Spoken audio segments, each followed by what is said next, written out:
Ce soir, il y a cours de danse inclusive à l'école Karine Granson à Marche-en-Famenne. Le cours mélange des personnes en situation de handicap physique et ou mental et d'autres personnes valides. Depuis 5 ans, Florent donne ce cours de danse peu connu du grand public. À 17 ans, alors apprenti couvreur, il fait une chute de plusieurs mètres et se retrouve en chaise roulante. Je dansais pas avant mon accident. Avant mon accident, je dansais comme tout le monde danse dans une soirée, avec le pas chassé, 1, 2, 3, et voilà, moi je faisais ça. En plus, j'étais un gros couillon, c'est-à-dire je ne sortais pas de ma zone, j'étais dans mon coin, et voilà, et je me disais que tout le monde allait me voir, mais en fait personne ne me voyait, parce que j'étais vraiment dans mon coin. Mais quand j'ai eu mon accident, je ne pouvais plus faire ce pas-là. Donc je ne savais pas comment je pouvais danser, puisque je ne pouvais plus passer d'une jambe à l'autre. Et que pour moi, danser était ça. Donc j'ai dû réinventer ma propre danse. Et donc c'est dire que j'ai été ici à l'école Karine Granson. Je suis rentré et j'aurais demandé, apprenez-moi à danser. Pour Florent, la danse est une pratique accessible à toutes et tous. Ici, pas besoin de technique particulière, ni d'être debout sur ses pieds.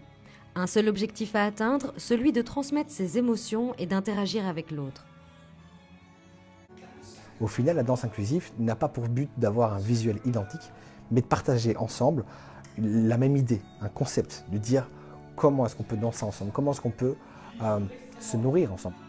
C'est vraiment ça, c'est vraiment se nourrir d'un concept. Et donc, c'est dire qu'on doit accepter que chacun danse à sa propre manière. Pour faire résonner les émotions et les faire entrer en interaction avec l'autre, Florent utilise une méthodologie en phase avec sa philosophie. Ceux qui sont dans mon cours sont tous artistes, parce qu'ils créent à partir d'eux. C'est-à-dire qu'ils ne recopient pas à partir de moi, je ne montre rien, je ne fais que de parler. Et donc c'est-à-dire qu'ils créent tout à partir d'eux, à partir de ce qu'ils ressentent, à partir de ce qu'ils voient, ils réagissent. Et moi, et ils sont beaucoup dans le jeu, dans la réaction, de comment je réponds, comment tu me donnes une balle et qu'est-ce que je fais avec cette balle. Comment je peux donner un sourire à quelqu'un et pleurer avec un autre. Si j'ai une personne qui est aveugle, une personne qui est sourde, une personne qui est amputée, une personne qui est en chaise, une personne qui est hémiplégique, si je montre un mouvement, il y a d'office au moins une personne qui ne pourra pas le faire. Je dois partir du principe que chacun doit trouver son propre chemin. Donc c'est dire que j'utilise des verbes d'action. Moi j'ai utilisé le Laban, Guy Laban, Rudolf Laban, qui est un chercheur qui a créé toute une méthodologie avec des verbes d'action, avec des dynamiques de mouvement. Et donc c'est dire.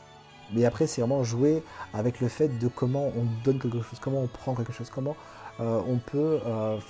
voilà, c'est jouer avec toutes ces petites choses. Donc la danse devient un terrain de jeu, en fait.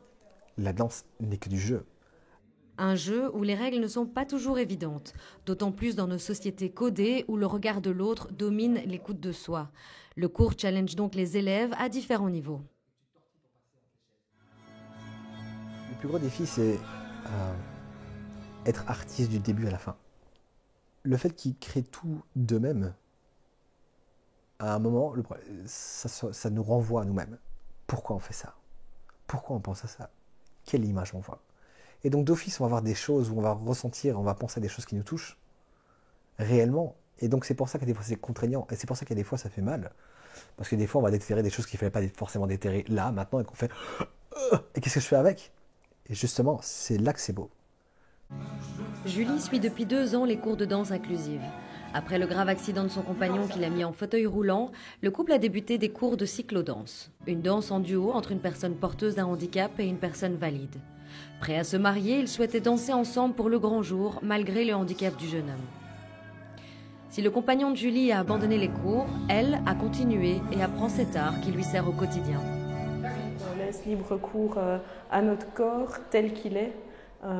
Pour pouvoir bouger et donner, recevoir, aussi au travers de la danse. J'avais tendance à penser, en fait, au départ, qu'on allait devoir fonctionner pour être un soutien, mais en fait, rien à voir, on se soutient l'un l'autre et c'est ça qui est intéressant, c'est qu'en fait, chacun a un truc à apporter à l'autre. Je trouve que personnellement, ce type de danse dans la vie de tous les jours m'apporte une aide dans le fait de lâcher prise, mais après c'est quelque chose de personnel, on est tous différents et peut-être qu'on vient chercher des choses différentes.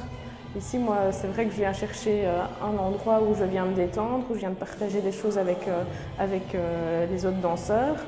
Et moi, ça me permet de lâcher prise.